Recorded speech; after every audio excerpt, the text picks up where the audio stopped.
On this week's show, we'll be discussing PS5 Pro, did Sony make a mistake? Xbox Game Pass confusion as they've relaunched their new tiers. We have some Metal Gear news, and the future of Minecraft and potential return of Flappy Bird. All that and much, much more on this week's GamerGuild Podcast.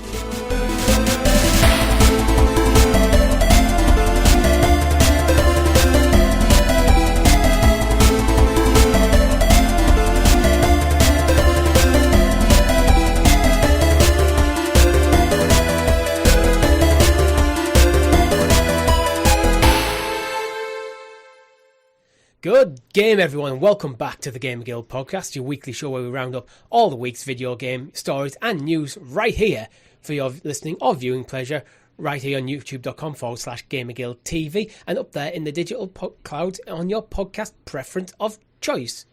Joining me this week is Mr. Chris. How are you? I'm very well. Happy to be back talking games this fine weekend. Indeed. We've actually got quite a lot to talk about. Busy week. We have a very, very busy week, so we'll get into it fairly quickly, I think. We do have a great show lined up for you. But before we get into it, make sure you like the video, subscribe to the channel, hit that bell so you're kept in the loop of all of fantastic content here at GamerGuildTV, such as our live streams. Chris, we had a live stream this last week.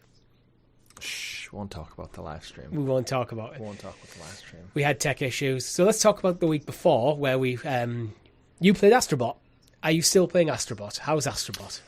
I'm no longer playing Astrobot. I'm finished with it because I got the platinum. So, done. About 15 hours. Absolutely enjoyable experience through and through. And it was one of those games, you know, when you finish it and you kind of sit back on the hub world or the start menu or the pause screen or whatever, and you just kind of like, I don't know what to do now. I wanted more. I would have happily taken double this. How long did it take you, roughly? About 15 hours, I think. 15. Stop and start. It's a bit confusing because I've got like a separate save file with my wife. Yeah. Where we're going through the basically all the levels as well with her. So I will be playing more of it at some point. But for now, working my way towards the platinum. There's a couple of the challenging levels which come up near the end for a couple of trophies, which were like, I mean, I'm not one to throw my controller, but you know when you have to just take a deep breath and like I do like really, really fast repetitive clicks on the back of the L2 and R2 just to be like, I twiddle the sticks like quite aggressively. It's like, right. Oh, okay. Mate, I get gamer rage. I'm playing Jedi Survivor and the amount of times I'm just like, Cal, use the fucking stim. Yeah. Because he won't use a stim if you're in any kind of action.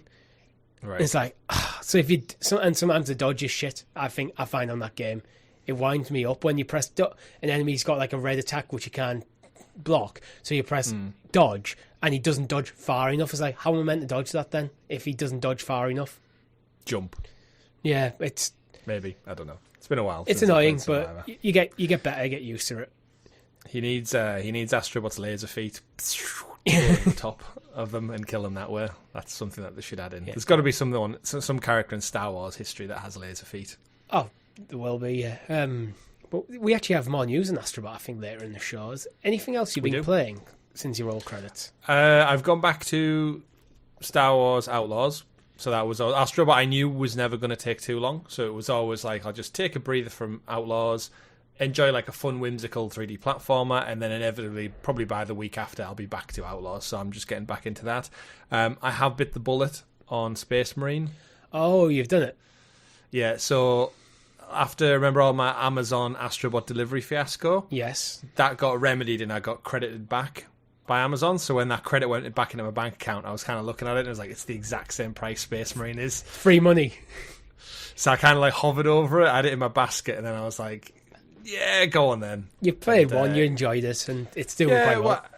Well, I'm also near the end of Outlaws' main campaign, so I'm thinking like between Outlaws and Assassin's Creed Shadows in November, I'm probably going to want something to play. And Space Marine's getting so much acclaim, and I spoke to a couple of people this week at work who were like, "Oh, it's fantastic, mate." So I was like, "Okay, I've had enough correspondence to say it's a safe decision to make." So, and like you said, free money, even though it was my money, but yes. Yeah. Do you think there's something about, because things like Star Wars Outlaws is open world, do you think in Space Marine it isn't, is it? Do you think it's not? It's quite linear. Do you think there's something about this being a bit of a pivot back to more linear style games because people are just getting a bit burnt out in open world? I hope so. I listened to some developer video interviews with the Astrobot folks this week, and they were talking about like, what does the future of Asobi Studios look like? Will you be expanding? Will you be making different things? Will you be stick with Astrobot? And the director, I think he's called Nico, basically said like he does feel like there's a very good gap in the market and an edge for people to just want shorter, condensed games. So they said even if they made another Astrobot, it wouldn't like double, triple in size. They would just keep it the same and have a shorter experience. And he admits himself that his own back catalogue is so big that he feels like shorter experiences are like they have a really good, rich vein. And I think between Space Marine, Astrobot, and a couple of other things this year, I think in the sheer rising cost and time it takes to put out AAA games, I would quite happily take it. I mean, we've said in the past, like Uncharted Lost Legacy, I would take a Lost Legacy size game every 3 years over having to wait 5-6 years for a full entry, like just for something to play, really. Well, I know I had this thought back when I was playing Final Fantasy VII Rebirth. Sometimes games are just too big, and I've been thinking a lot of the financial calls and stuff that these studios have with their investors, they're not just quoting like units sold, they're quoting hours played on games. So I think there's something in there that's trying to force publishers are forcing developers to make the games bigger and bigger and bigger. The obvious way to do that is make the game open world. But I don't feel open world games do anything interesting anymore. They all feel very samey in a certain kind of way. There's only so much you can do, right? You go to a desert area, you go to a snowy area, you go to a jungle area, and then repeat. Well, that's it. The genre, I feel, has got stale. You'll have some sort of light RPG mechanics, an open world with probably some collectibles, some side tasks and stuff. You have your main quest string, and it's like, they're very formulaic. And I feel that's where open world needs to break the formula a bit to become more interesting again. Yeah. But these things do come in cycles, I think. Like, in 5 years' time, we'll be saying, where's all the open world games gone? Yeah, I mean, we had I remember playing Assassin's Creed Unity at the launch of the PlayStation 4 generation, and in that game, it's got the typical exploration traversal that you're familiar with from an Assassin's Creed game, but there was moments when you could go into buildings, like as you're parkouring, you would jump through a window, run through someone's house, over a table, and out the other side, and I thought, oh, we're getting to the point where gaming's so good, we're going to have like a city, and we're going to be able to go into individual buildings and see like civilian lives but then it never happened, and you still just get glass facades, duplicated civilians and NPCs kind of walking around. I'm like, I'd rather someone focused on just like maybe a couple of blocks of a city, but made it so dense that I could go into a building and go 20 floors of an apartment, go in every door. You know what I mean? Like, just really focus their craft on like and tell a story, like maybe across 2 skyscrapers or a couple of blocks of a village, and have that fully immersive experience, as opposed to, you can travel Greece, but you can't really go in any building and you can't really interact with everyone.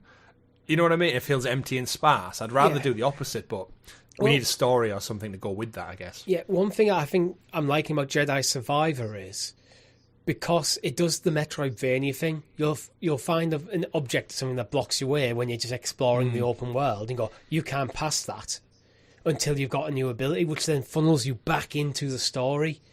I think that's when open worlds are at the best, when they're not, while they are open, they're not too open. They restrict your gameplay to a certain degree to force you into the story, because otherwise, I felt a bit during when I played Horizon Forbidden West, you lose track of the story, because you might go 20 hours without doing a main story mission if the game's too open. Yeah, I always laugh in open worlds when like the main campaign is like, the world is about to end. We need to get to this place quick. It's urgent. We have like minimal time. And then you go and do 20 side missions helping a farmer hunt his chickens back. And it's like, priorities, Aloy. Priorities, Geralt, whoever it is. It's the classic Fallout 4 memes like, my son's been kidnapped. Oh, but the Minutemen need a new settlement founding. Get your priorities in order. Yeah. Well, that was a bit of a side rant, which I wasn't expecting, to be honest.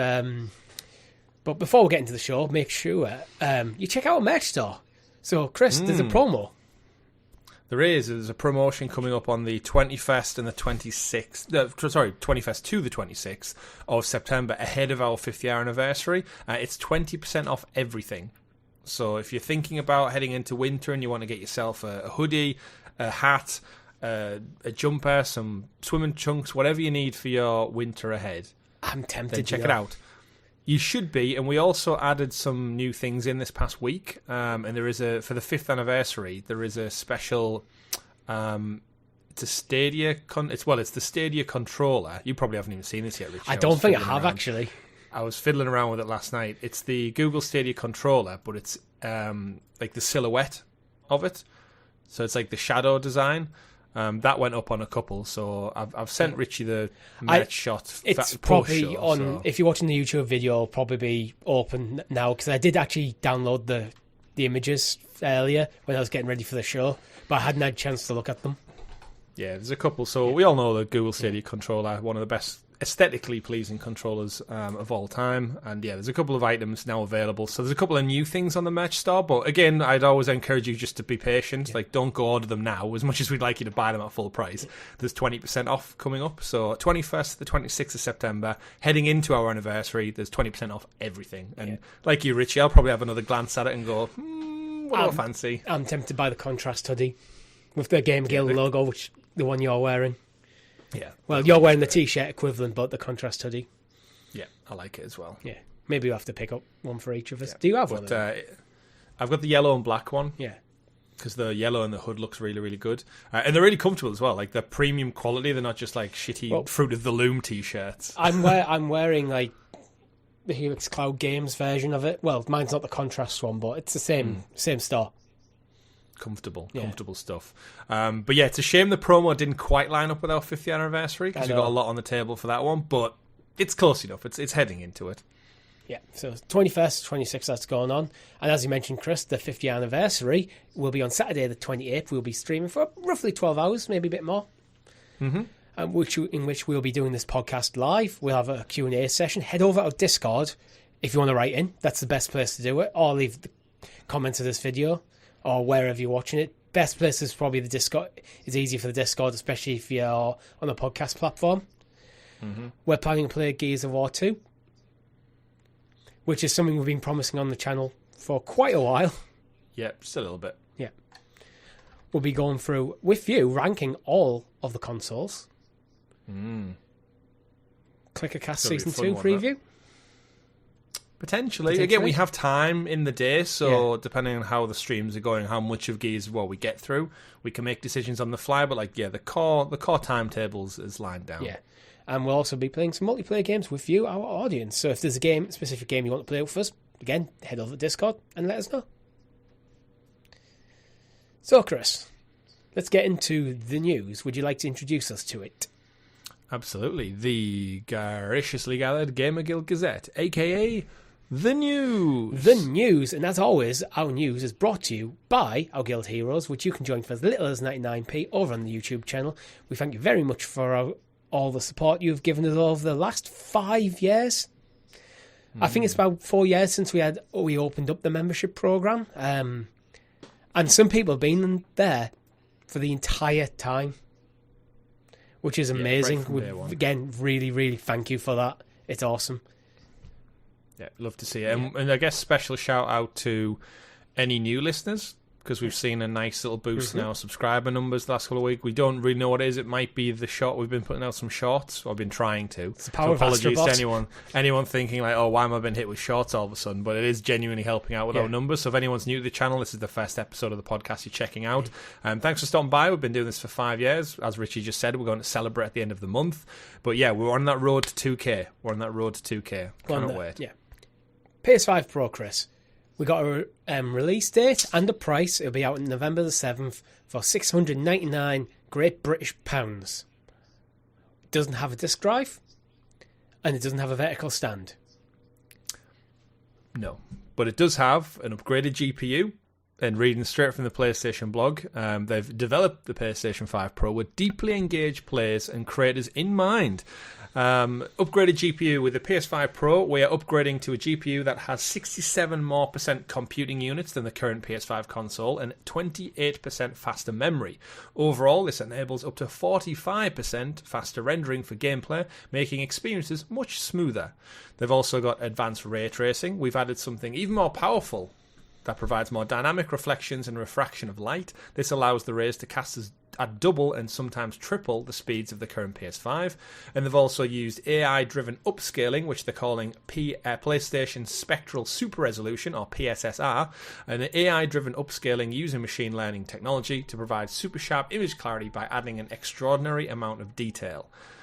And as Richie said, no stand, no disk drive, but it does come with Wi-Fi 7, which is going to be a big feature in the next couple of years. You'll notice the new iPhone was announced with it this past week. The PS5 Pro was announced with it. Mobile networks and broadband providers are going to start supplying Wi-Fi 7 in the next couple of weeks, months. This is one of them things, though, is how many people even have Wi-Fi 6? It's all well and good, the platform holding, and absolutely, if PlayStation 5 Pro should have Wi-Fi 7. I think this is going to be one of them features that 90% of owners don't even use.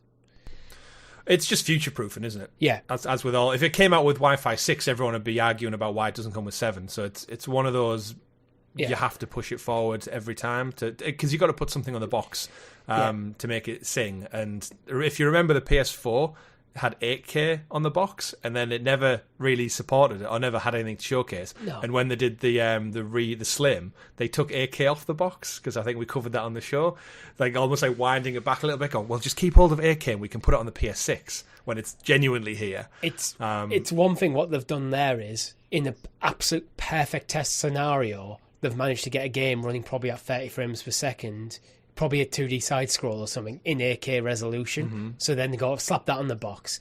Then no one cares about 8K. Yeah. The biggest thing from the PS5 Pro, though, is of course, if anyone didn't watch it, Richie's probably shown footage of it now on the video feed, is Mark Cerny, of course, the amazing, super smart genius lead architect over at Sony.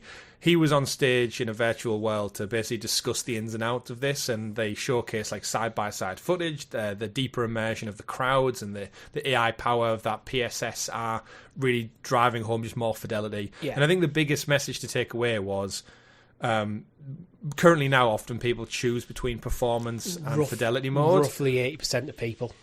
Yeah, and this should get rid of that for nearly every game. Yeah. Of course, they didn't guarantee it. They said there's a select few games that'll get a PS5 Pro patch. But essentially, from a Pro model, it's what you expect. It's everything that the PS5 does without a disc drive, ramped up to 11. However, that does come at a cost, which I think seems to be the biggest talking point in the world right now. I want to put the cost aside and talk about the specs a little bit more exempt from the cost, because I think these are the smart things to do, especially using the AI-driven upscaling to bridge the gap between performance and graphics modes, because as he said, roughly 80% of people go performance. So how do you address that? How do you get the top-end graphics with it? AI upscaling is going to do it. The better GPU is going to do it. So, they can't promise it on every game, because it comes down to the developers of the individual titles to support it. But I think if you want the best PlayStation 5 experience, where you can just plug and play and get the best graphical performance and the best gameplay performance, which is going to be at the higher frame rates, that's where the PS5 Pro goes. So I think that with the Pro, they have addressed the criticisms of the PS5. However, that cost. Yeah, it's one of them weird ones, because we've had the news was on Tuesday last week, if I recall. So obviously, the time of our podcast, we're a little bit late to the table, as usual. If the news drops early in the week, it's sometimes nice to have time to digest the information before you just fire off the hip. And I think before we get into the price, I think, to be clear, this is too rich for my blood at this moment in time. My PlayStation 5 is perfectly capable. I did get a PlayStation 4 Pro at launch, and I was excited to get it. But at the time, my PS4 sounded like a jet engine that was going to take off and blast through the wall when I played Horizon or God of War. So I had like an actual physical necessity to want the device. However, when it comes to the Pro being announced, I look at my PS5 and I think this thing's barely really started running. It's still crawling as a child. It's a couple of years. And it's weird because it's the same time frame as the PS4 to PS4 Pro, PS5 to PS5 Pro, but I just don't feel like this generation's really even got running yet. No, I feel the same. I think COVID really hung over heavily over the first maybe 3 years of this generation, and it doesn't feel like with the PS4. It felt like almost every single year we got one or two absolute massive first party bangers, just hit after hit after hit throughout the entire lifespan. I feel like we have got very few first party type offerings from PlayStation so far. There's a few about, but actually a lot of them were cross-generation. Like things like God of War Ragnarok, that was cross-generation. Horizon Forbidden West, cross-generation. So this generation exclusive PlayStation first-party titles. And I wonder if it's the same thing on Xbox as well. I wonder if that's why it feels like the generation hasn't got going. Because we still feel like we're waiting for these hits. We're waiting for Ghost of Tsushima 2. We're waiting potentially for Last of Us Part 3. We're waiting for maybe the next Horizon game. Wolverine, yeah. We've got Spider-Man, but again, that was cross-generation. Yeah. So it still feels like we're waiting for the big hitters to come out. There's been good stuff. And this is for me where, like I said, I'm not getting the PS5 Pro, and the reason being is I think looking at that presentation and then the backlash, I think we need to accept that gaming isn't the same as it used to be. Xbox explicitly said they don't believe in generations as much anymore, and the way we've seen the Series S to the Series X and the way PCs are evolving and becoming kind of more mainstream is, do we just need to accept that gaming is very much like mobile phones now, where it's much more iterative? So all your PS4 games play on your PS5. All your PS4 and 5 games will inevitably play on your PS6. So going forward, I think everything is just like a platform, and we need to accept that actually the tech we have will probably run it, just like your phone will. Which Google Pixel are you currently running, Richie? It's like the 6A, 7A? 6A, right? Yeah. I've got the Pixel 9 XL. I just got it because I broke my phone. Yours runs all the same apps mine does. Yeah. It does cameras. It does all the same stuff. It just, mine will do it better because it's newer and more powerful. You could sell your phone and buy my phone and be perfectly content. Yeah. And you probably wouldn't even notice any performance difference. Yeah. Maybe, actually, if there was, it's probably... I won't say my specific phone because mine's almost 2 years old now. If you bought a new 6A fresh out of the box, does the upgrade for the 6A to the 9 do much for you on your day-to-day life? Probably not. Probably not. Use WhatsApp and take photos. I mean, I take lots of pictures of my daughter, so I guess that would the camera difference. But, again, we're comparing apples to oranges there. My camera's amazing. Yeah, it's apples to oranges. Obviously, phones aren't the same as consoles, although they're more expensive, ironically enough. Like, this is a lot more expensive brand new than a PS5 Pro by a couple of hundred, which is the big irony, is like the massive console that plays these super great games is less than this, and people are complaining about it. But I think to boil it all down, we need to just look at this as though it's iterative. So, yes, a PS5 is the base entry. There's the slim model, of course, which is the same tech. There's a PS5 Pro, but you don't need it. Just like you don't need an iPhone 16 Pro Max, because an iPhone 16 will do the job. It's kind of semi-iterative, because Sony do believe in generations, so there will be a PS6. But because this is a mid-generation kind of refresh, this is the Pro model, every single game that the PS5 Pro will play will also be playable on the PS5. Yeah. Which I think is a key thing. Like, I've seen a lot of people very angry about the price point, where I was kind of like, ooh, that's too rich for my blood. But this is a Pro model. This isn't for everyone. It's for the enthusiast. Not planning to sell anywhere near as many PS5 Pros as they do PS5s. Which is also one of the things that pushes the price up. It's economy of scale. Yeah. They're not, because this is the prosumer model. If you need the absolute best performance out of video games, buy a PC or PS5 Pro. Or if you want to go console, buy a PS5 Pro. But if you just want to be able to play all modern games to a decent standard, buy a PS5. Save your money. Mm-hmm. And that's how Sony will be looking at it as well. And they should, and I've seen it for all everyone's been angry. I've still kept an eye on like all of the websites, the gaming sites have done like polls of like, will you be buying a PS5 Pro?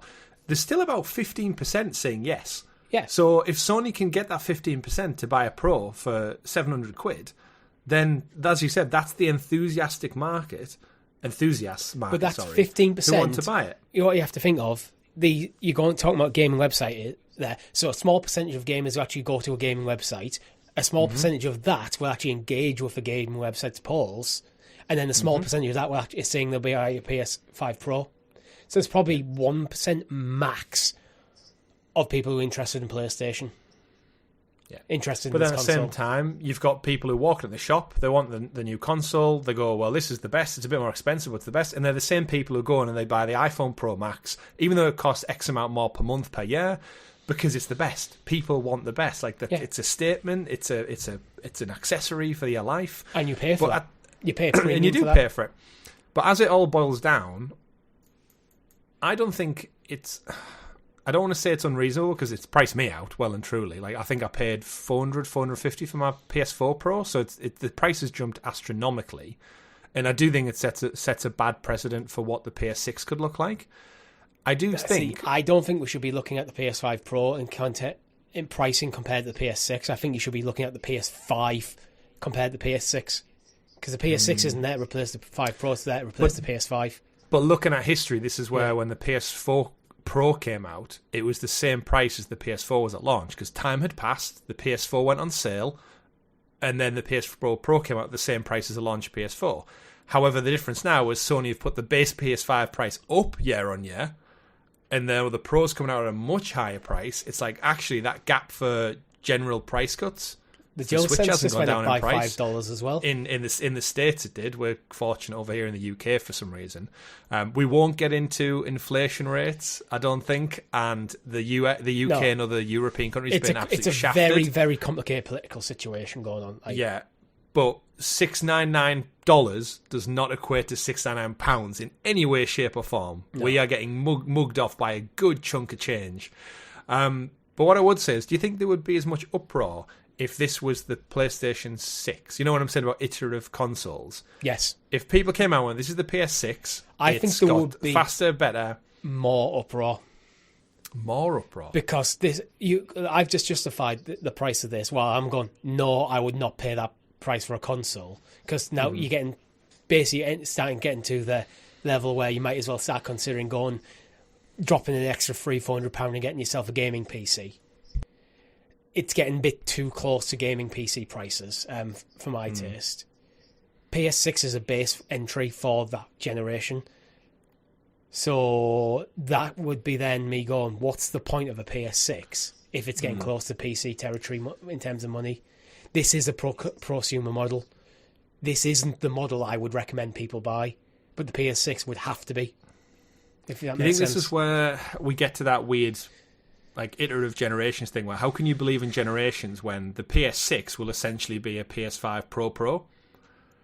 It'll play backwards compatible games. The PS5 is a PS4 Pro.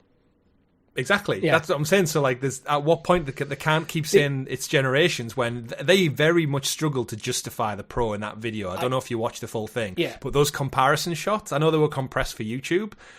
Those comparison shots were like, I can't even see the difference from the 5 to the Pro. The difference is not, for me, not going to be in graphics, because, as Mark said, most people are playing not on the highest graphical settings that are available. They're playing on the performance mode. So the idea, what they should be showing is the performance mode versus the PS5 Pro, not the graphics mode versus the PS5 Pro. That's where I think they may have went wrong. But again, I think games are at a standard now where they are so beautiful, it's diminishing returns. It is complete. It has been for a while. We saw it happen in the TV market. We got to 4K, and very few people are actually interested in going beyond it. Yeah, that's why they started talking about better lighting and better HDR tech and stuff, because they can't really sell in resolution alone anymore. Yeah, absolutely.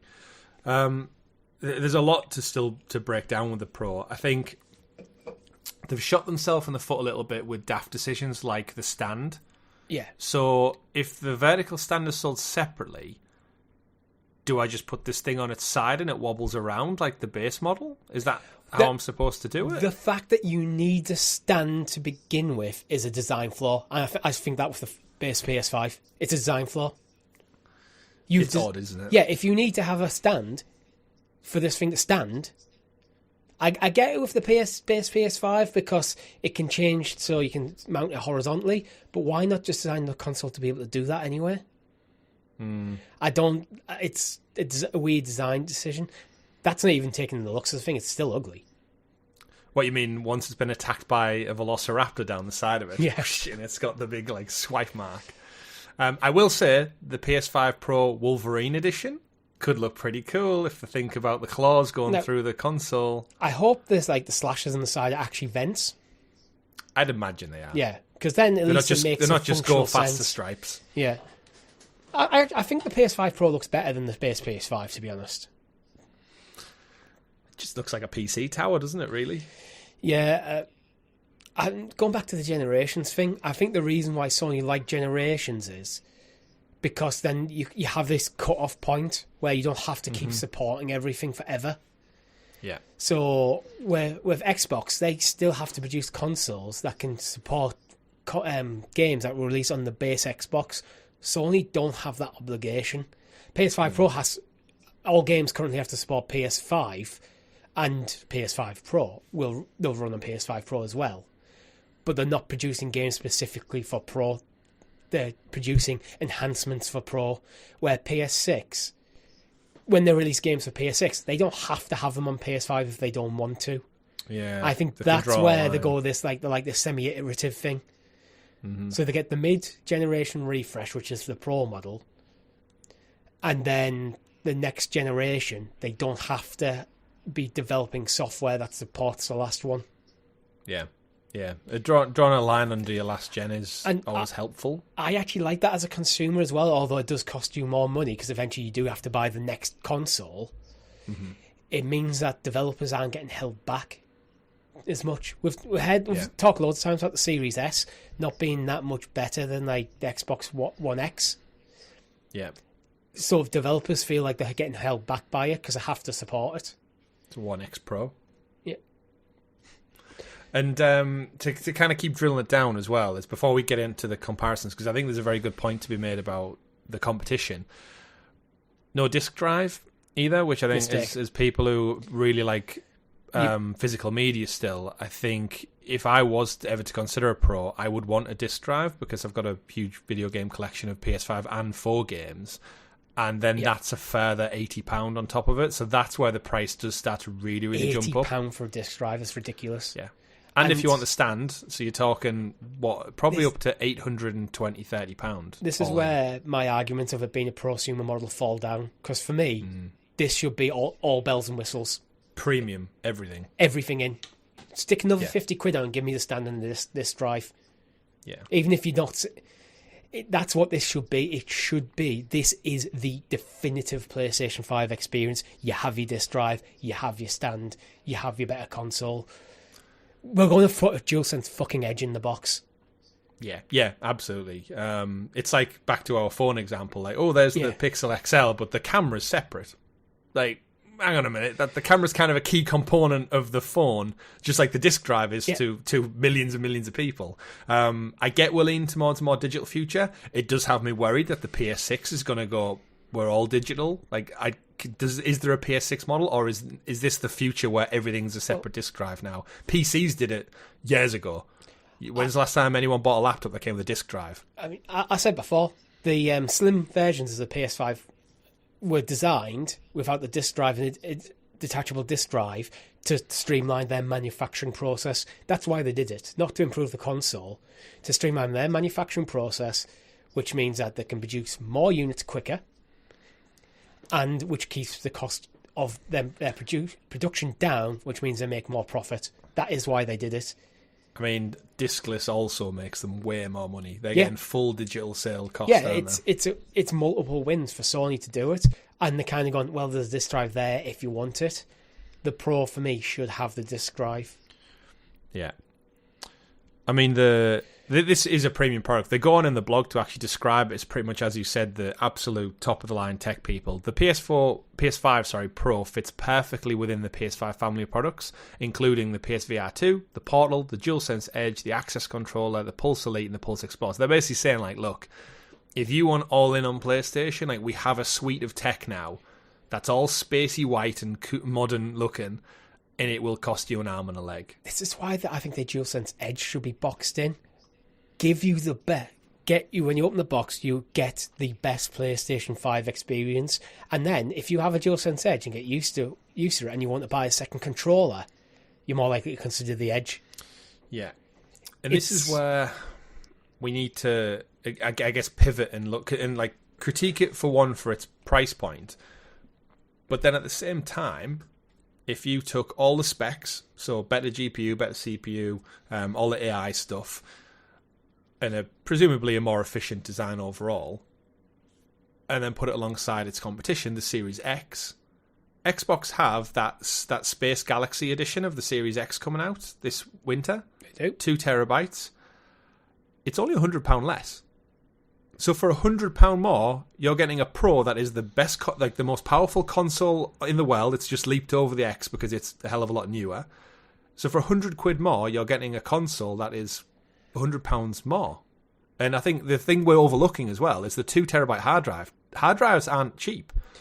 That jump from 860 whatever the base is to 2 terabyte. That's actually quite an expensive jump in memory. They're a lot cheaper than Sony would like you to admit. I've actually just bought a 2 terabyte hard drive for £60, and I'm not Sony. I'm not buying at the scale they are.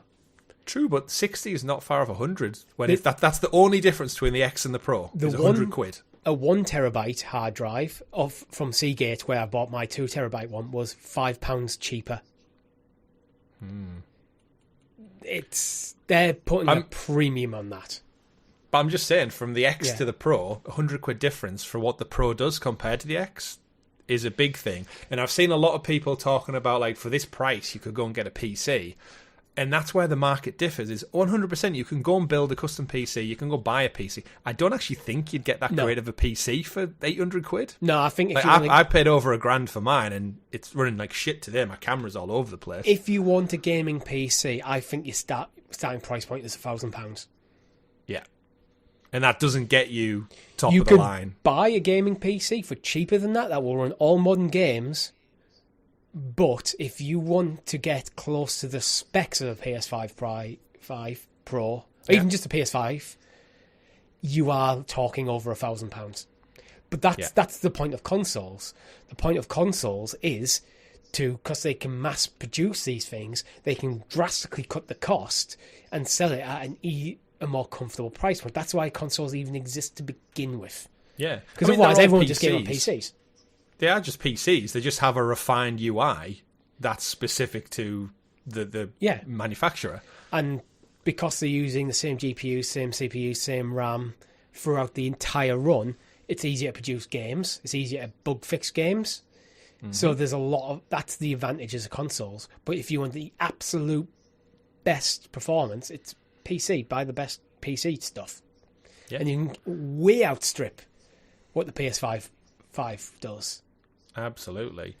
And then this gets to my final point with the PC comparison is, yes, you can go and do that, but depending on the type of gamer you are and what you want to play, you could have the most expensive PC in the world, but you can play Spider-Man, God of War, Ghost of Tsushima, Astrobot, The Last of Us, Uncharted.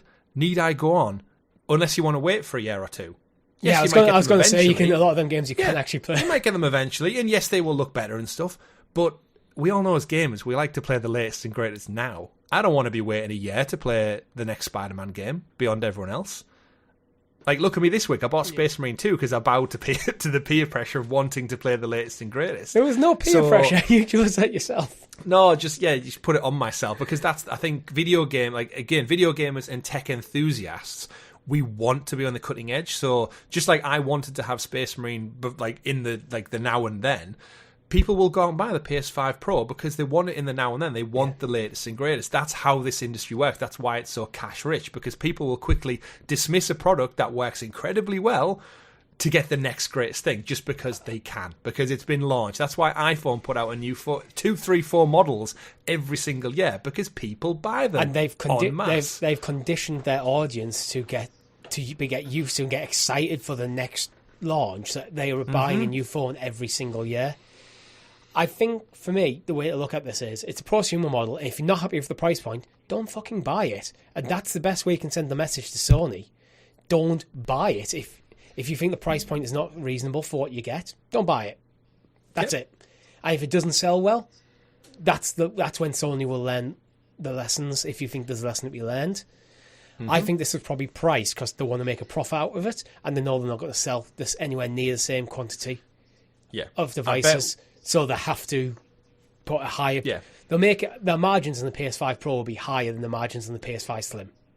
Yeah. There's a tipping point, isn't there, where for the production costs to how much they charge, they think, well, if we charge an extra 100, yes, we'll piss people off. Well, yes, we won't sell as many. But if we're making an extra £100 to £200 per unit, that makes us more money overall, even though we'll sell less. But how many less do you think they're going to sell if it's at £600 or £700? I don't think I don't think the number of units sold will be that different. No. Once you get past a certain point, people who spend that much money have that much money and they don't care for a reason. Yeah. If you're willing to drop £700, then £80 for a disc drive, and then £20, £30 for a stand, you're not in the realm of people looking at a Series S for $199. Yeah. It's a different ballpark. I think once you go over £500, it's a lot easier to justify the hundreds. And because that's only an extra 100, and either you might be taken out on a payment plan, or you're a loan, or sticking on a credit card, or you just have the cash. You're lucky enough to have the cash. Yeah, and there's a lot of ways around it. Like, you could do trade-ins. So how many places are going to say, well, actually, trade in your PS5 and you'll get 150 off? That might be enough to bring it down to reasonable cost. That's a harsh trade-in, that, considering the PS5 Slim goes for $479. Yeah, but again, CX and whatnot. But then, as you mentioned, there are payment plans. Our all-access pass for the Series S is up this month. If we paid it off 2 years Xbox. And they got a month free before I have to pay again. And then, again, like we said about expensive tech, but you go out, people can get iPhones on monthly contracts with phone providers now that cost over £100 a month, which is baffling to me. But if you go in and get a console, that's £800, that probably comes to what? 50, 55 a month? On a 2-year plan, maybe? Is that unreasonable in today's world? Like, everyone has everything on Klarna or finance or PayPal credit. Like, even buying Space Marine the other night, Amazon popped up. Do you want to pay £50 or do you want to pay 16 odds 22 for 3 months for interest free? It's like, actually, expensive tech isn't that expensive when you spread it out. And if the PS5 Pro is going to last you 2+ years, it'll be paid off like our Series S's are. And you just spread it out. So, yes, it seems expensive, but as you said, Richie, if you don't want it, don't buy it. Yep. Play it wherever makes you the happiest, and spend your money wherever that makes you happiest as well. Yeah. I just want to round up by summarising this conversation by basically saying you're paying an extra £220 against a PS5 Slim, and you're getting a console that is 8mm taller. Moving on. New additions for the PlayStation Plus catalogue, Chris. Yeah. What can I play on my PS5? Yeah. What do you want to play? Where do you want to start with this? Well, which the newest one? The newest one, the Plucky Squire, Day 1. Heard some good things. Our Discord seems to like this game. Yeah, it's got loads of early buzz, the Plucky Squire. Reading from the blog, because this is the main one for the month, because it is day and date. The Plucky Squire follows the magical adventures of Jot and his friends, storybook characters who discover a 3-dimensional world outside the pages of their book. When the malevolent Humgrump realises he's the villain of the book, Destined to lose his battle against the forces of all good fraternity, he kicks the heroic Jot out of its pages and changes the story forever. Jot must face challenges unlike anything he's ever seen if he is to save his friends from Humgrum's dark forces and restore the book's happy ending. Jump between 2D and 3D worlds in this charming action-adventure, solving puzzles, boxing badges, flying with a jetpack, and enjoying more and more delightful surprise mini-challenges as you become the hero of a living storybook.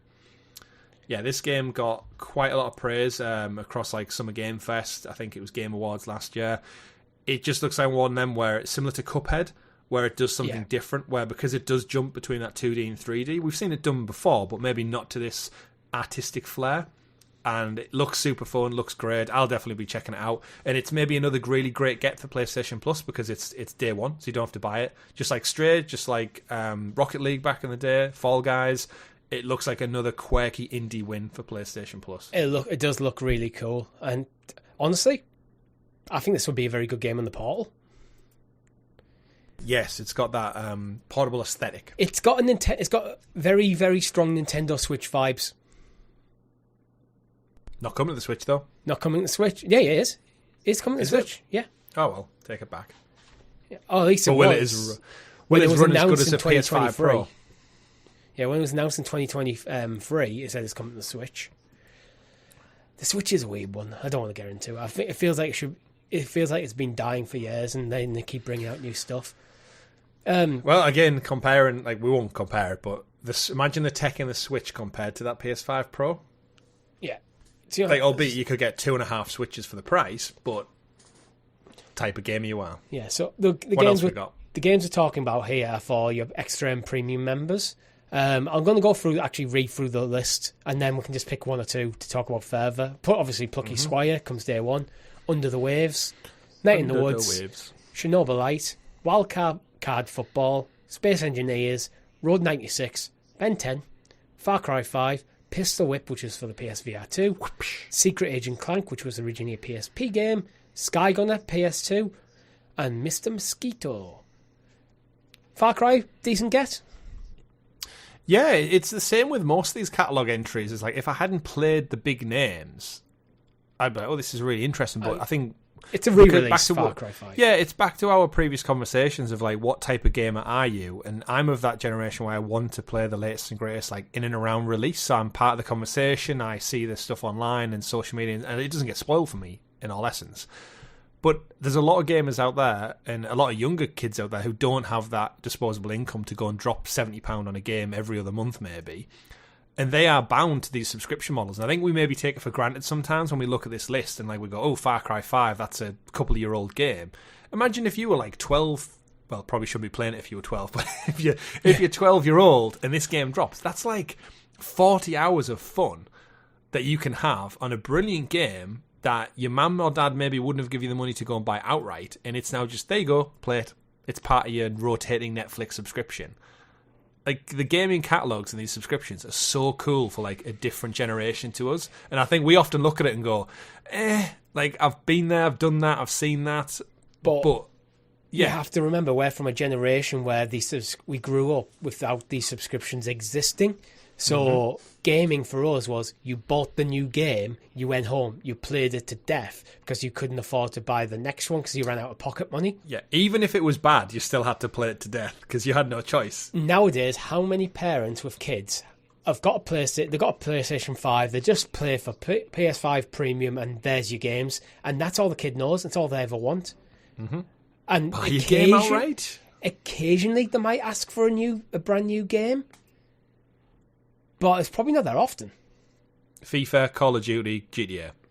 Yeah. They're the three that I think actively people go out and go, I will pay, and beg my parents to buy gaming. Me. I mean, we saw the stats, didn't we, at the beginning of the year that said like most games that are like the most popular now are from like 2016, 17. Yeah. Fortnite, like Minecraft. Well, that's it. There's like, I mean, we're not big games as service people, but there's a reason people play them, because people enjoy playing them. And if we were kids, when things like Fortnite came out, we would absolutely be playing Fortnite every night. Oh, yeah. It would be a huge part of not just our gaming life, our social life. Mm-hmm. Where, like, obviously we do the podcast, so this does count as socialising. But we don't really socialise via gaming. No. It's like we do from time to time. I do sometimes occasionally with my brother. Yeah, but it's not like the you said, central point of our social relationship. Yeah, I prefer to go to the pub, hang out with someone, cinema. We're not all young enough to hang around at the shops anymore. It's a bit weird. Yeah. Outside Woolworths, meet you there. But like, I'd say like football is something more we do socially than gaming. Yeah. So I think in general, these gaming subscriptions, well, I'm looking at this and going, there's nothing really that maybe the Plucky Squire I'm interested in, but I don't actually have PS Pro Extra Premium, so I won't be playing it. There's nothing jumping out. Under the Waves? Yeah, it's the indie games that I've always looked at and thought like they're cool, but finding the time to play them. Like Under the Waves, like that's super, like big, creepy. Big. That's where Night in the Woods. That's where my lack of my disinterest tends to come from. Not anything to do with the game, just the time to play it. Road 96 was the Google Stadia game that they were making before they suddenly pivoted away. Yeah, I mean the only one I'd realistically probably check out is if I had like a little gap in my library, similar to how I did for the last couple of months when I went and checked out Jack and Daxter, Sly Cooper and stuff. Secret Agent Daxter, Clank. the game, Secret Agent Clank, yeah, because it's a smaller title on the PSP, so I know it's not going to be very long. The trophy list that gets added is generally like quite easy.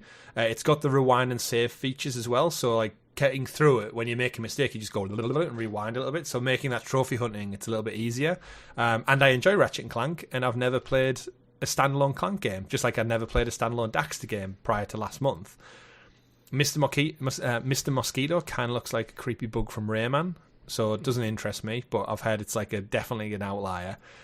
So yeah, it's like it's a nice list, but like you said, I've just bought Space Marine, so between finishing Outlaws and Space Marine, that's where my precious gaming time is going to be spent. But yeah, it looks like a decent month. I think Plucky Squire is probably the standout easily. Did anyone bother with Harry Potter Quidditch? Didn't really see that much buzz about it, considering it was a Harry Potter IP.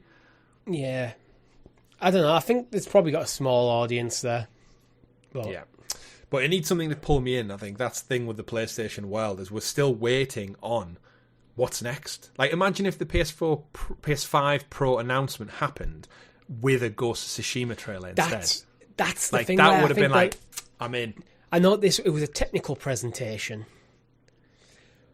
but that's where I think they may have dropped the ball a little bit, because this is what we're just generally waiting for. It's like, it's not even what's that. Next? They haven't even announced these games, really. No. Like, what? Ghost of Tsushima 2 is not formally announced yet. No, we'll have to probably do a special on it at some point. We might do it during the anniversary, actually, but like have just a deeper dive look at what these studios are working on. Because I feel like we know Xbox's slate through till 2026 now. Yeah. And we kind of have an idea what Sony's in, but I just like them to tell us.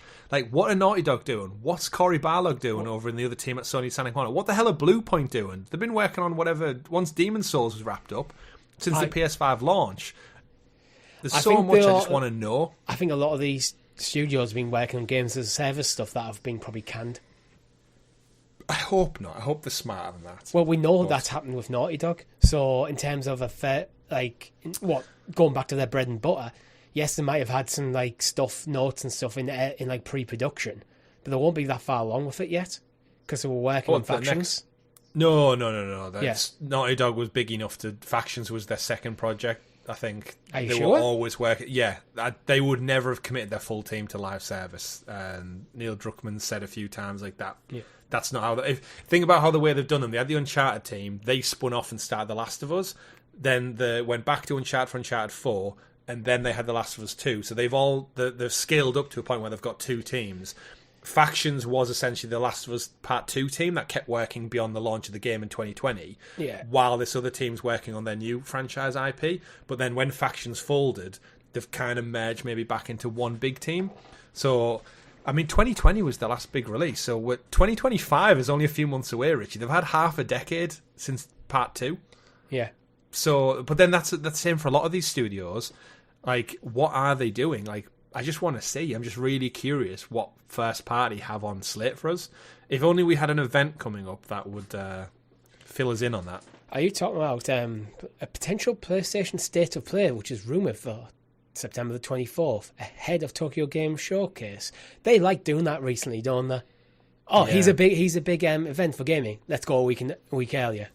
Just get in there, get in the news cycle. Tokyo Game Show's at the end of the month, and PlayStation actually came out and said they're going to be there, which shocked quite a few people.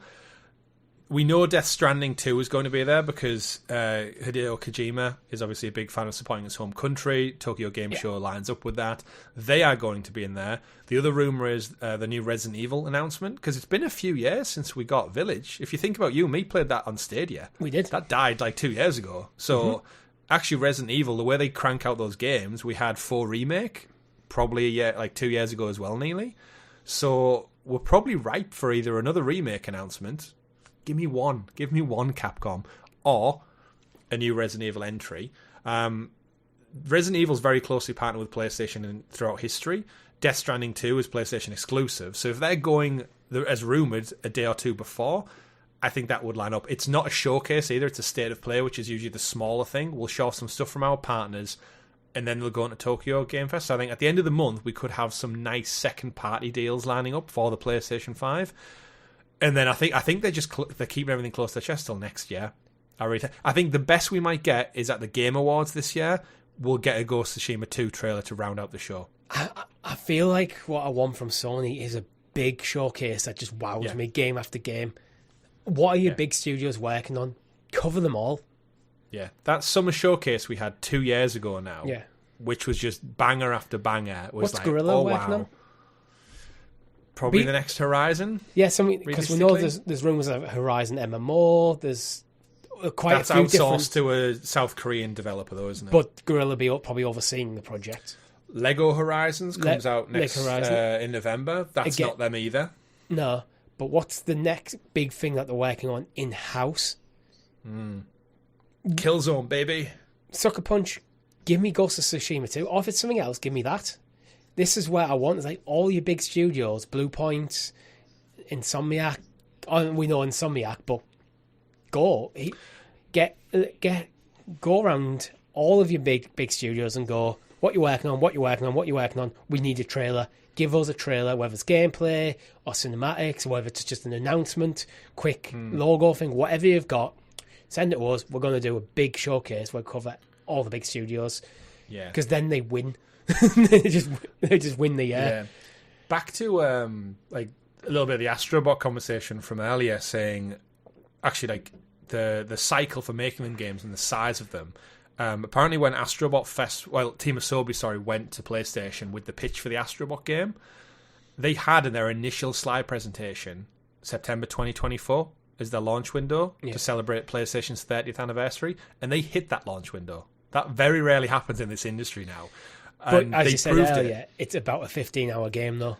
Yeah, the scope and the size. Yeah. And you listed a bunch of developers there who were sitting on franchise IP that they've not done anything else, but they line up with Astrobot's family-friendly vibe. So if you go to Sucker Punch, they have Sly Cooper sat waiting there. Yeah. If you go to Naughty Dog, they have Jack and Daxter sat waiting there. If you go to Insomniac, they have Ratchet and Clank, which probably will get another game. I think we did see that on the timeline that leaked, if I recall. So all these studios under PlayStation have IP that maybe could spin off and make smaller 15-hour experiences. I just hope the success of Astrobot has maybe piqued their curiosity, going, you know what? We're letting Nintendo eat our lunch here when it comes to family-friendly, universally praised, short, colourful, bright games. And I'd like to almost see like a renaissance of that. You saw Ratchet and Clank as a launch. It did really, really well. Did, and it looked gorgeous. And still, I mean, it's to a point where they even showed it off with the PS5 Pro. Yeah, but it's, I don't know. I just feel like like you said, in a world where everything's massive open world, high fidelity, I'd love some little colourful platformers and just like a bit more light-hearted, short experiences. Stands out. That's the thing. When everything is Soulsborne-esque or Metroidvania or open world with light RPG mechanics, Astrobot just stood out from a mile away. It's colourful, it's bright, he jumps, he punches, that's pretty much it. Like you don't even use all the buttons in the controller, and you know what? I had the best time of the year playing that game. I haven't even played it, but just seeing the trailer, it's refreshing. I'm a huge fan of diversity in video games. Do different stuff. When everything silos into the same format, that's when gaming gets boring. And that's why I think I'm a bit burned out with open world, because yes, you have a different skin over it. You might in this game you're using a sword, this game you're using a blaster. You're doing the same shit, really. Yeah. But when you go, Nintendo does well. It's why I really enjoy going back and play Uncharted, because they are very linear, and it was a nice change of pace. It's why I'm looking forward to Echoes of Wisdom, because it looks quite unique. Yeah, it's why I was interested in Astrobot, even though I'm not traditionally a platformer. It's like it keeps the entire hobby interesting. Yeah, it's why Concord failed, because it was just the same as everything else in its genre. I mean, you're not wrong. You're not wrong. So, but anyway, what would you like to see at Tokyo Game Showcase outside of PlayStation? Because we talked a lot about PlayStation in the show. We have. This is basically talking the PS right now. I mean, they did announce a new console, so if we're ever going to do it, that's fair. Yeah. It's Tokyo, so I'm thinking like Japan Studios, but we just got Astrobot out of Japan. Yeah. Kojima's coming. I don't think PlayStation are going to necessarily be there to show off. I think they'll be there to support the second party. So I think I would be happy with a Resident Evil announcement. If they announce a Dino Crisis remake of some sort, I'll be all over that.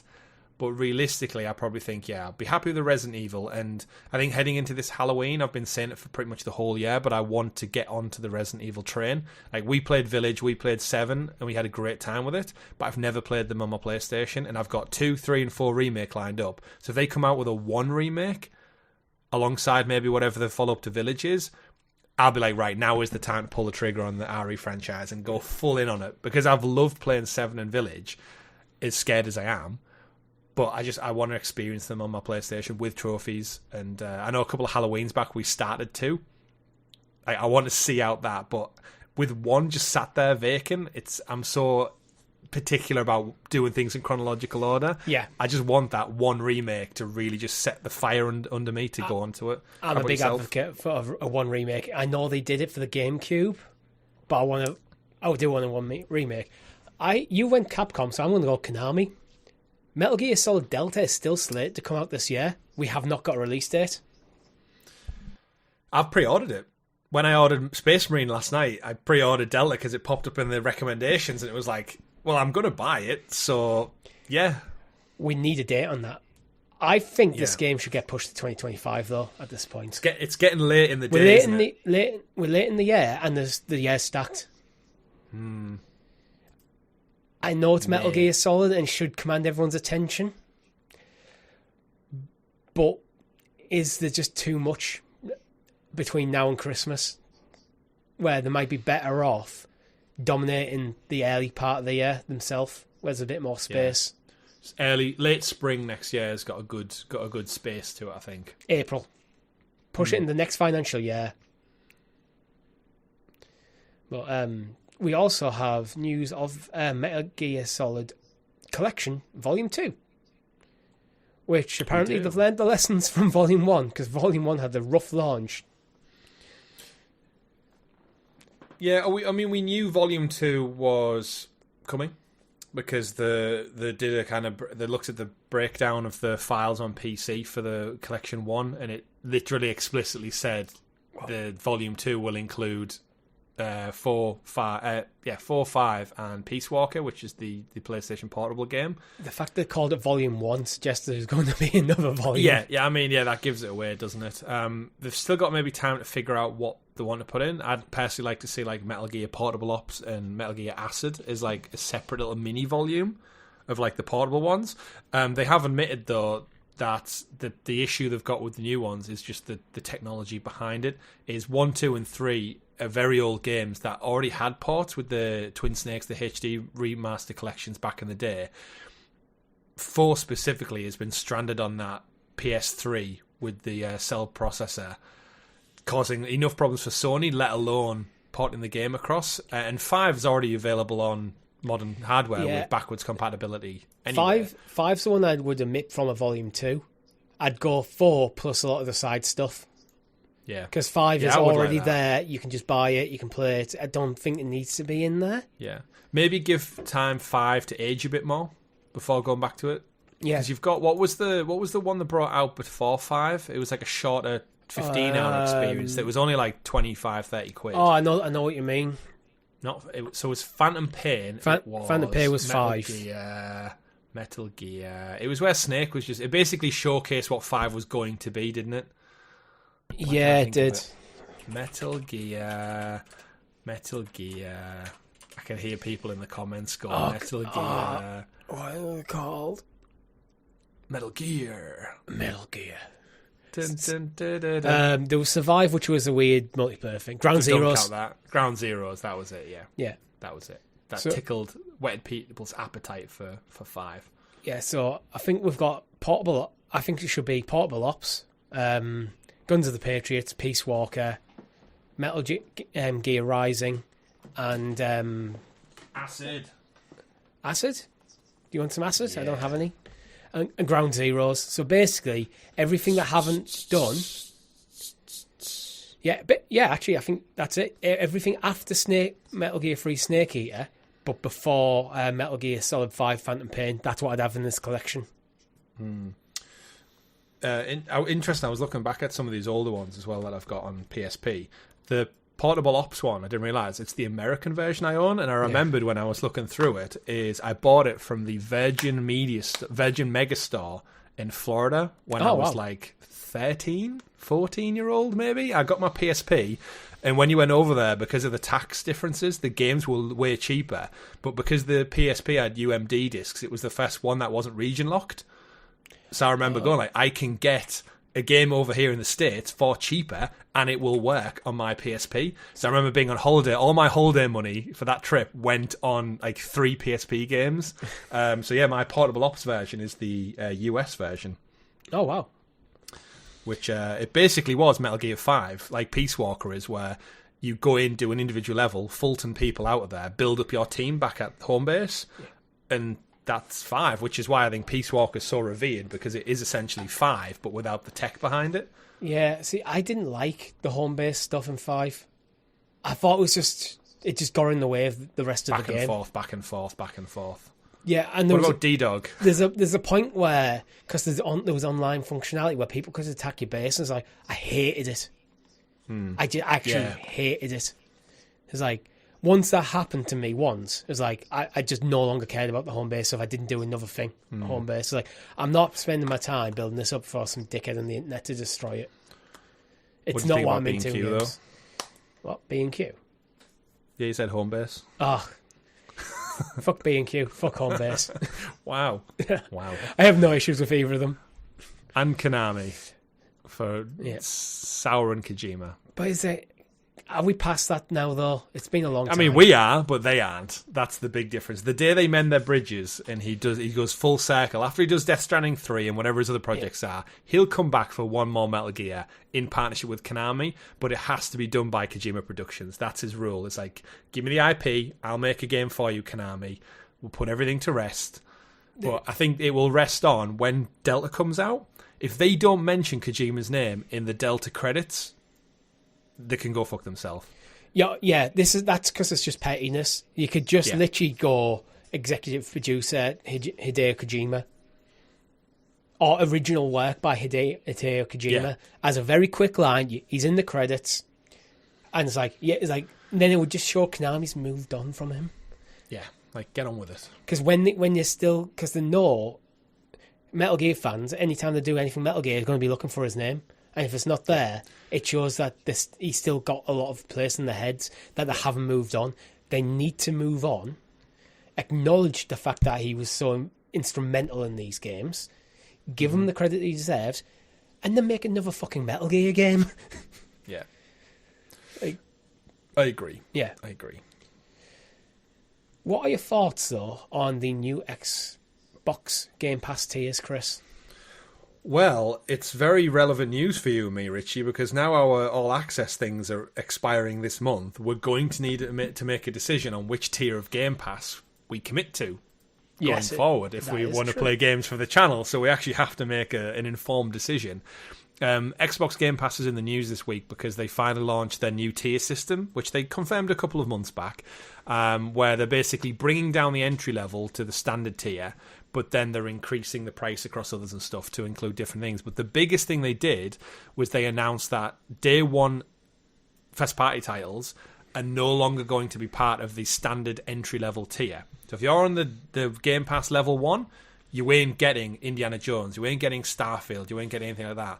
And it's caused a bit of a ruckus this week because now it's gone live. They've basically stripped out a couple of games that were first party. There's probably, if you're watching the YouTube version, a graphic on the screen.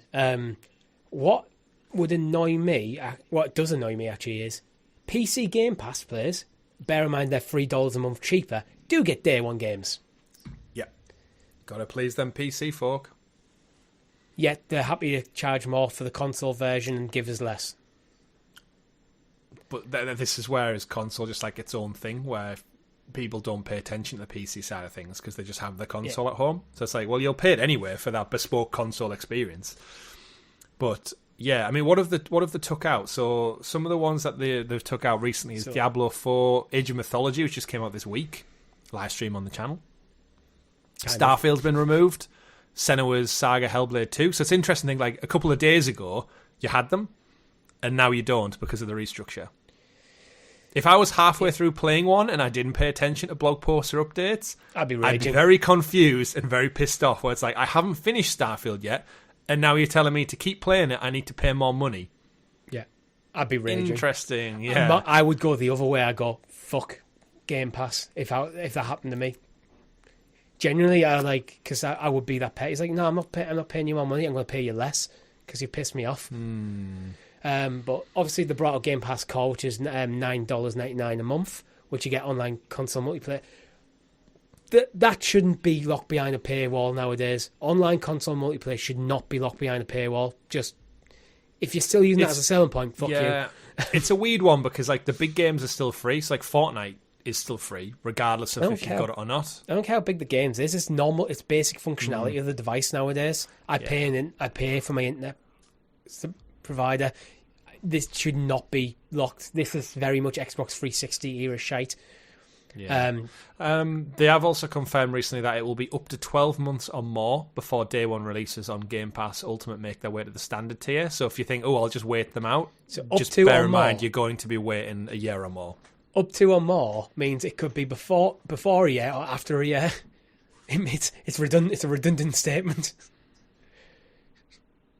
But for core, you also get a limited catalogue of 25 plus games on console and membership deals and discounts. If you upgrade to standard, you'll get the Game Pass catalogue, but you don't get your day one editions. You got PC Game Pass. You don't get the online console multiplayer. You don't get the limited collection of console games. You get the membership deals and discounts. You get the PC Game Pass library, day one editions, perks and discounts in the Game Pass library, and EA Play, Riot Games benefits. Game Pass Ultimate, you get a lot. So you sticking with Ultimate? Yeah, for the extra couple of quid, it's like we usually play on. Like, for the cloud stuff alone, like, that's usually how we broadcast our streams, because the cloud part's just more convenient for me anyway. Cloud is Ultimate only. I didn't specify that. Which is, again, it's the DNA of our channel, so I think I'll always lean into that. The day one games, like, I want to play Indiana Jones later this year, so yes, I'll keep it for that.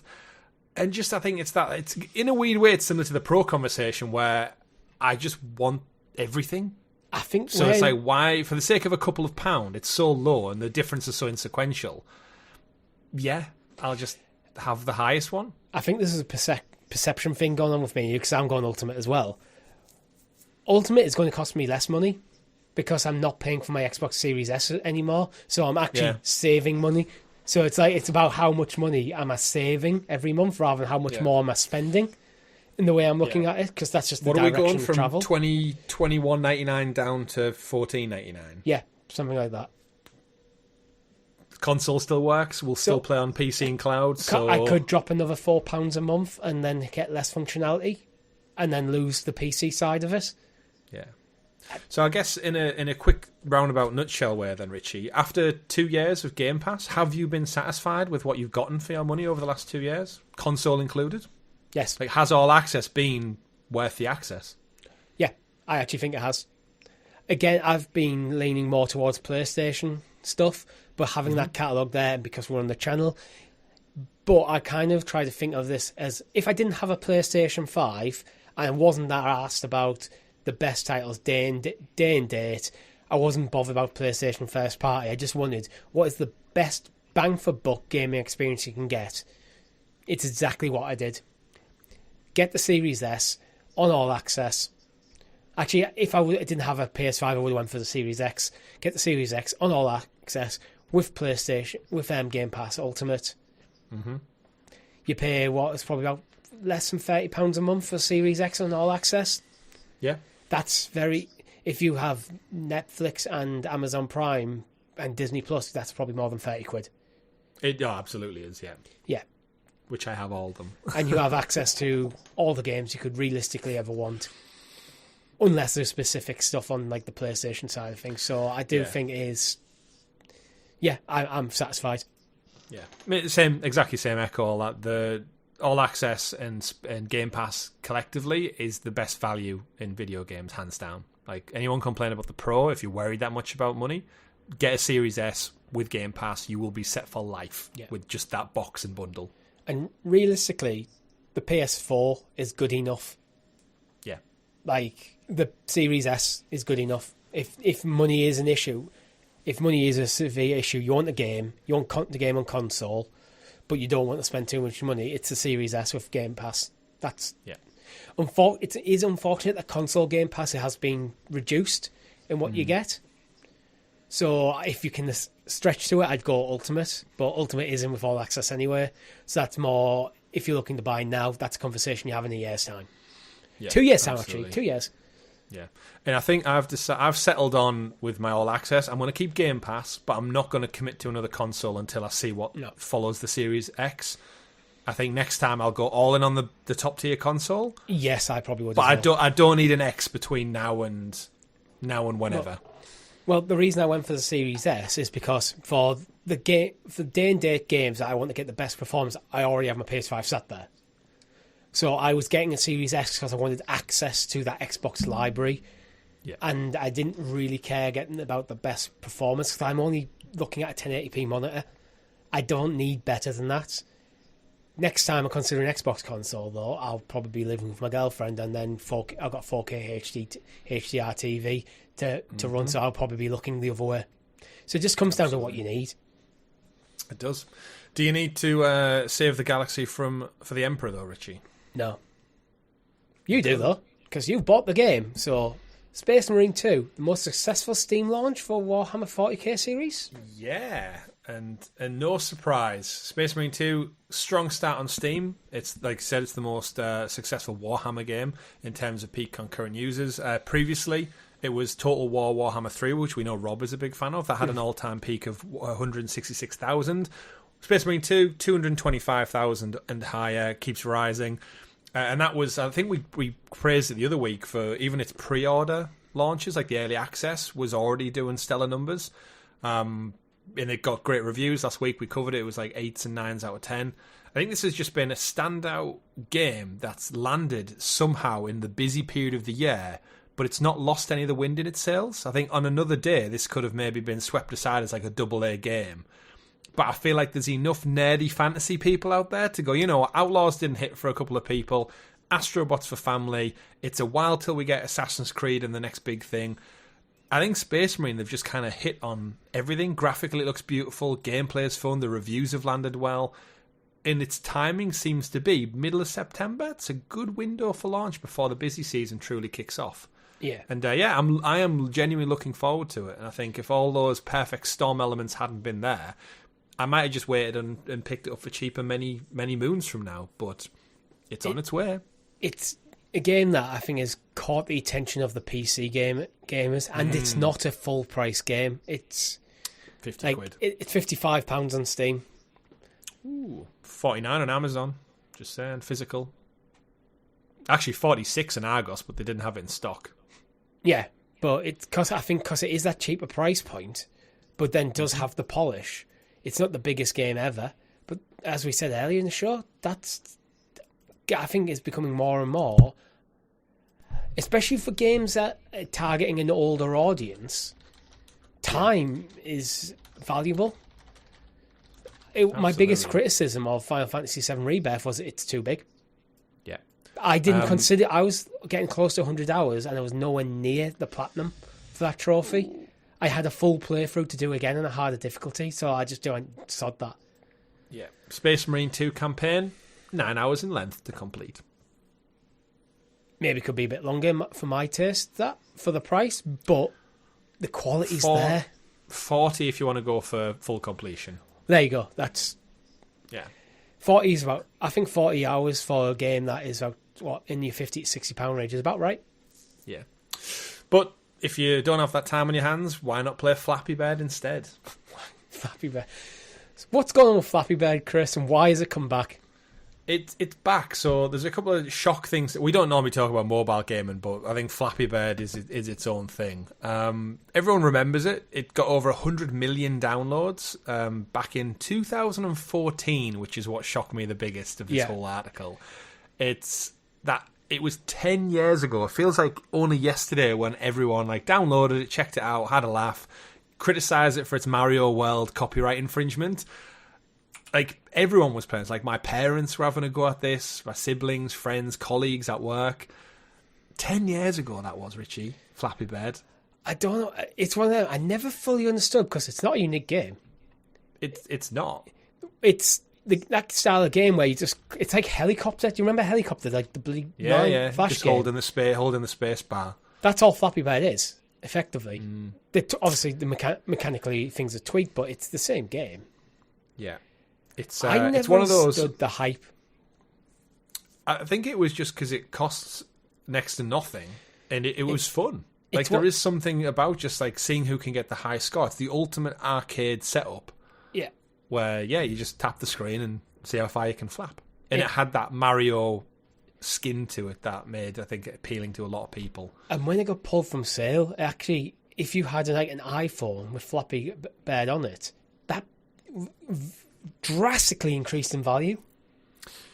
Yeah, it's like PT getting pulled. Yeah. But the original developer, Dong Nguyen, pulled it despite it making 50 grand a day because he said he was just overwhelmed by its popularity and the complaints and the praise and everything that came from it. I think it was just someone who maybe it took off a lot more than expected. But the game's back thanks to the Flappy Bird Foundation, a team of fans committed to sharing the game with the world once again. Together with affiliates, the team has acquired the official rights from the Game Tech Holding Group, who obviously probably bought it from the original developer a few years back. And it's here. The new version includes new game modes, characters, and even multiplayer challenges. So they've added a little bit to it. It's been a decade-long convoluted journey to get here, but we're so happy, said a Flappy Bird Foundation spokesperson. I'll probably download it and play it for all of 5 minutes. Give my wife a go. She'll get a score, and I'll go, haha, I beat you, and then I'll never touch it again. Maybe for another 10 years. But it's nice to see video game preservation is still going. Yeah. Talking about video game preservation, let's go on to Minecraft, Chris. Minecraft is 15 years old now. What? I know. Have we already hit the this day in video game section of the show? Not quite. 15, not quite. 15 years. Bloody hell. But it's mad to think that because Minecraft took over the world before Fortnite took over the world. It did. It still does to a degree. You've kind of got your Fortnite for killing people, and you've got your Minecraft for creating people, life. There's about a movie come out. Oh, yeah, we won't look too much into that. But what are they doing to celebrate their 15th year in the mining industry? They're making more Minecraft, really. I actually don't know. What are they doing, Chris? I'll read from the article, Richie. Yeah. Minecraft the Future, celebrating 15 years of Minecraft. CaveCon, Minecon is later on this year as well. It's already been Minecraft Live. They do so many shows now throughout the course of the year because it's that big. More features are dropping. A new format for Minecraft Live, and they want to shape the future together. So looking at this one, it says the games, obviously, we're not going to see a sequel to Minecraft. I think that's all very understandable. Yeah. Why would you risk the sequel when 15 years it's one of the most popular games still? Yeah, and reading from the blog, it says, together we've created a game that stood the test of time as we look forward towards our 16th birthday and beyond. We're here to talk about the future of Minecraft development and how we're bringing you new features with more regularity. The change we're making to Minecraft Live more. I don't even know what Minecraft Live is. Is that just a show? Yeah, I'm guessing it's just a live Twice show. a year? Oh, okay, so we'll get into it.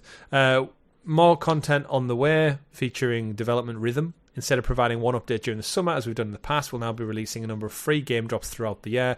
It feels like they're leaning more towards like season pass content. Yeah, a few developers are starting to do this. Rather than having one big update 6 months after a game comes out, they're doing more frequent. Destiny are doing it with more frequent, smaller updates, which I think it keeps the player base engaged. You might not get that big content drop that you like, but it's like always new stuff.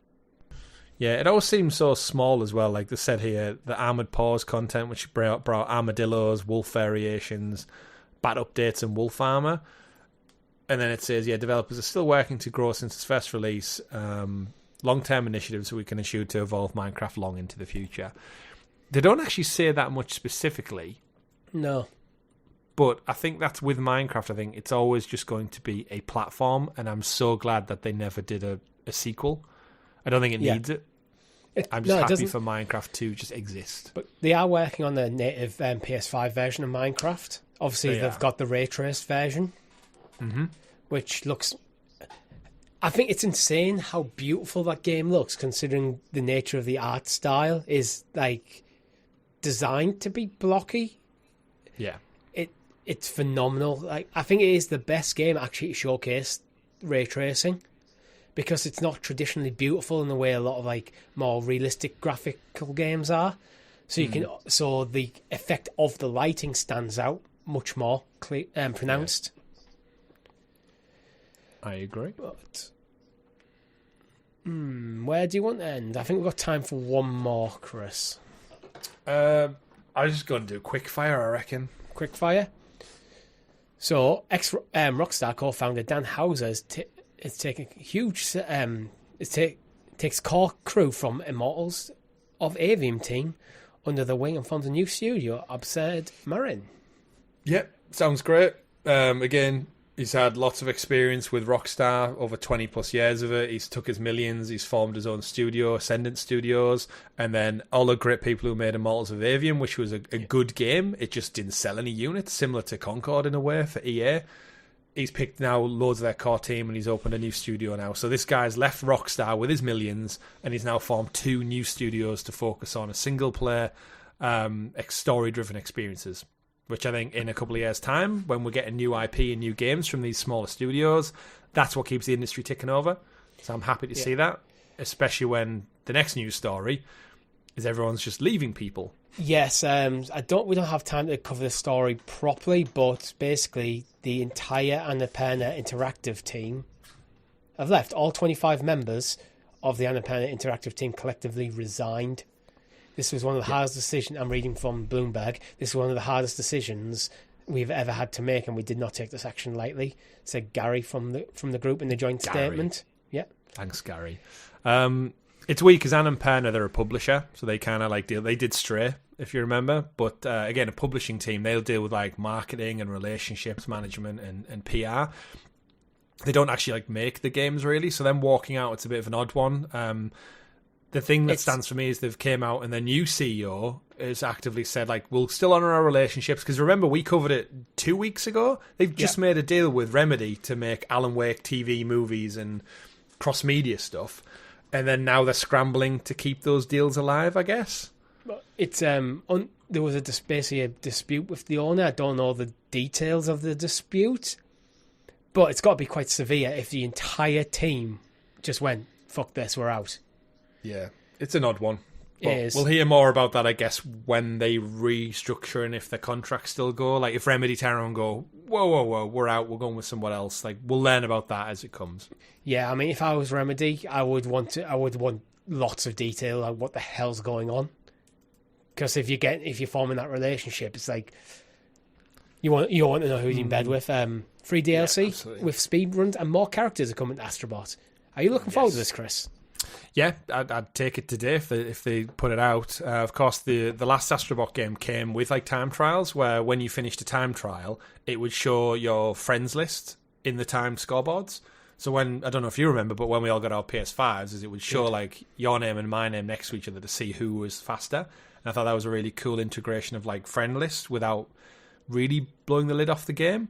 So yeah, I think speedrun's coming and some DLC, which is long rumoured to be Square Enix DLC. That would be cool. So, that would be really cool. But this is where like Cloud Strife in there. Yeah, and this is where I would like Astrobot to... It could be a platform. Like, we've seen it even just a couple of weeks ago. They were updating Astro's Playroom to add in 4 bots. I went and got 4 bots the last week before the game launched, and they showed up in Astrobot because I'd collected them in Astro's Playroom. So there's more bots to find, and actually when I landed in the hub world, they were already there because I found them in the old game. So if they keep updating it very smartly, maybe with timed or themed seasonal content, like drop a season pack for Square Enix and go look at all these Square Enix IP that are now in Astrobot, and then maybe do it with Capcom in the future, and then maybe do it with whoever. I think it could keep Astrobot alive, like season to season, Christmas, summer, etc., with this extra like nice little boosts. Indeed. Yeah, I'm all for it. Dead Island 2 is getting the Horde mode coming 22nd of October as part of a free update. I like free updates. Yeah. I know it goes without saying, but... Who doesn't? Yeah, it's nice when developers keep supporting the games in these ways. We also have Planet Coaster 2. Lands the 6th of November. Has that just been given a fresh release date? Because I think, wasn't it, pulled the release date at one point? No, I think it's City Skylines PC release. Or console release, sorry. Right, yeah, I knew there was something in this kind of... Yeah, it's same company. It's still Frontier. Yeah, they had a console announcement, then they pulled it and they said, we'll get back to you, so probably sometime next year. But then they stealth announced almost Planet Coaster 2 at one of the Summer Game Fest things without a date, and then it seemingly that's more ready to go than Skylines is. So yeah, Planet Coaster 2, including water park features like log flumes and splash rides, coming 6th of November. So yeah, and finally, Cozy Hobbit Life Simulator Tales of the Shire has been delayed till 2025. Back in your Hobbit hole.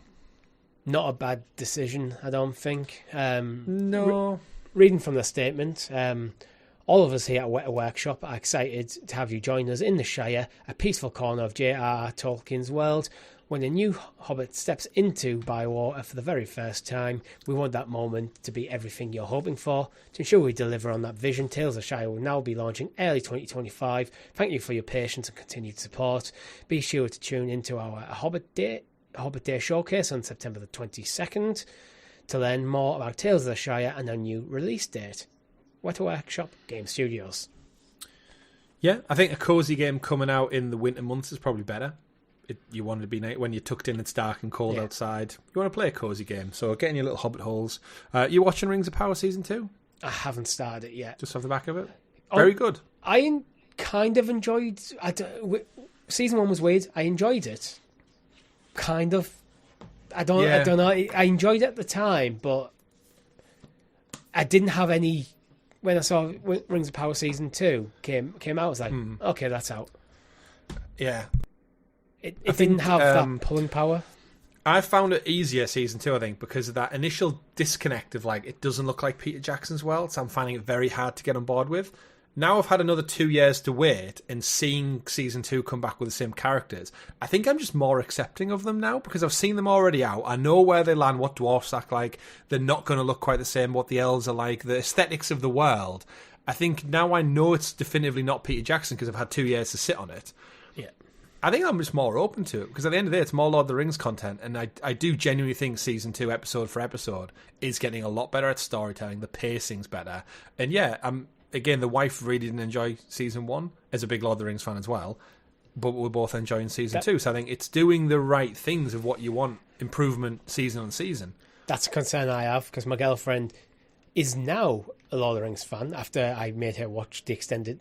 No, I borrowed your version of the original editions because I only had the extended, and I thought the extended might be a bit much when I'm trying to get into like the franchise. Agreed, yeah.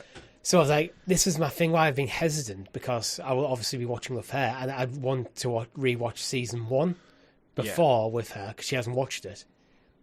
I don't think she'd enjoy it. Interesting though, it almost is like a psychological test because she's not that like enamored with Lord of the Rings full stop. Like obviously she is more so now. Yeah, but it could be an interesting test bed to be like, right, take the same subject matter. This is like a new story in that universe, and I'd be very curious to see if she just appreciates the quality production, the characters. Like she's not going to really remember any characters anyway. She won't have like the 20-year affiliation to Kate Blanchett's Galadriel that we do. So I'd be very curious to just see maybe after season 1 and 2. Wouldn't it be hilarious if she turns around and goes, you know what, I enjoyed the show more than the movies?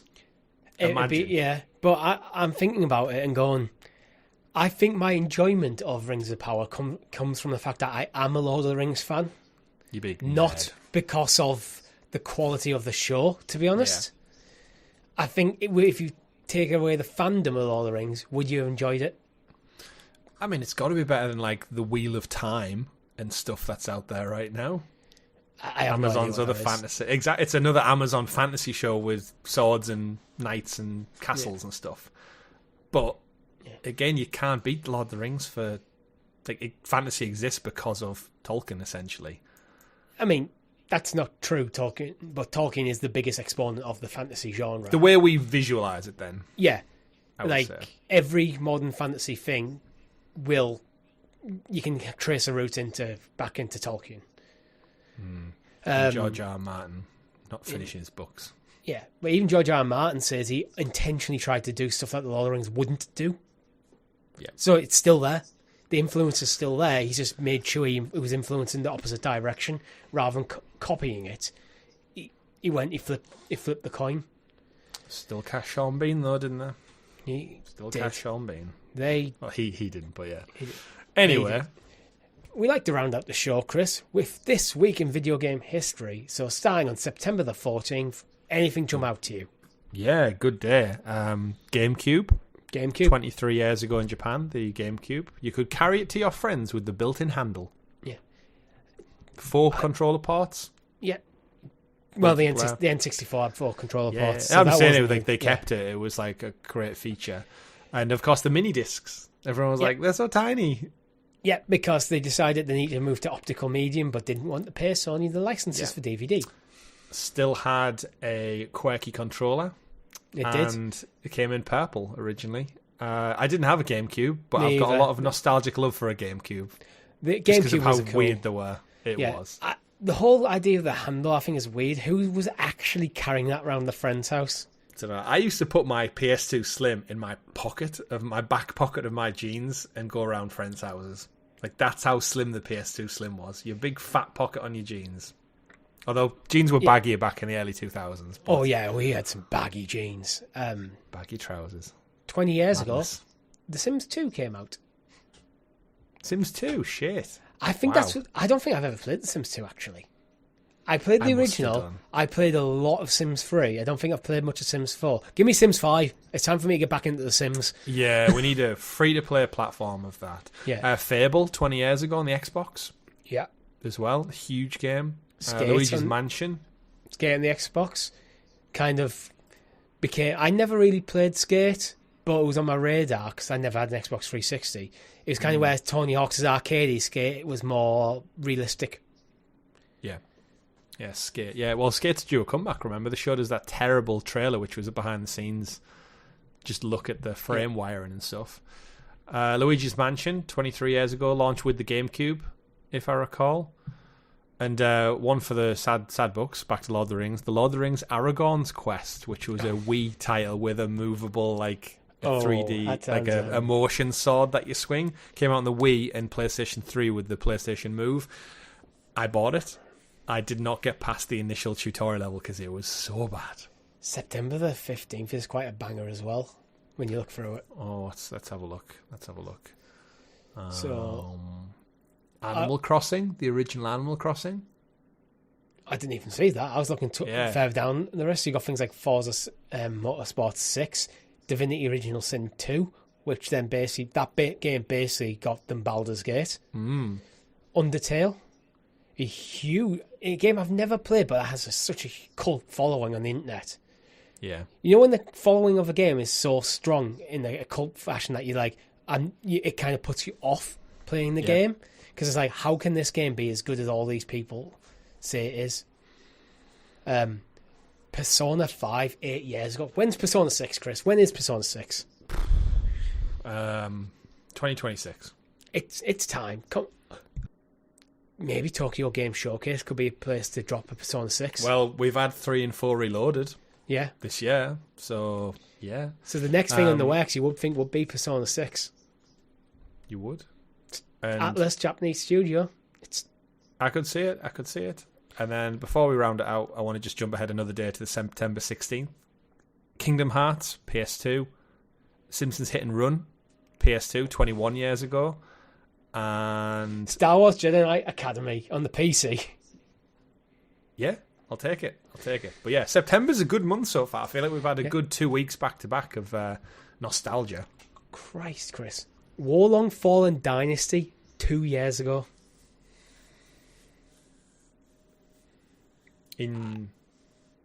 How? That can't be right. It is. His PS5 launch was 2 years ago on September the 16th. I thought that was last year. I played it when my daughter was born in March last year. Oh, is it? It's the demo. Well, no, it is on the Game FAQ site. It doesn't actually. It just lists as Warlong Fallen Dynasty. When you click on it goes demo. Yeah, I was going to say I definitively played it over the weekend my daughter was born. Yeah, I remember it very well. Yeah, I was going to say this, like that one wasn't on me. That was on the Game FAQ site. It should have said demo next to it. Should have done. But get your shit together, website. Yeah, get your shit together. And we're about to get our shit together, because that is the end of this week's show. Thank you very much for watching. Make sure you like the video, subscribe to the channel, ring that bell so kept in the loop of all fantastic content here, such as our 5th year anniversary live stream. It's already up on the channel. You can already bookmark it. You can already save that into your watch later list. You could just open it now and just leave it open for a couple of weeks so you don't forget about it, whatever floats your boat. Mm-hmm. And if you fancy it, head over to the merch store, where you can get yourself a dog bandana or maybe some swimming trunks. There's a sale going on from the 21st to the 26th of September. We appreciate all your support. Thank you very much for watching. My name's been Richie. I've been Chris. GG everyone. Goodbye.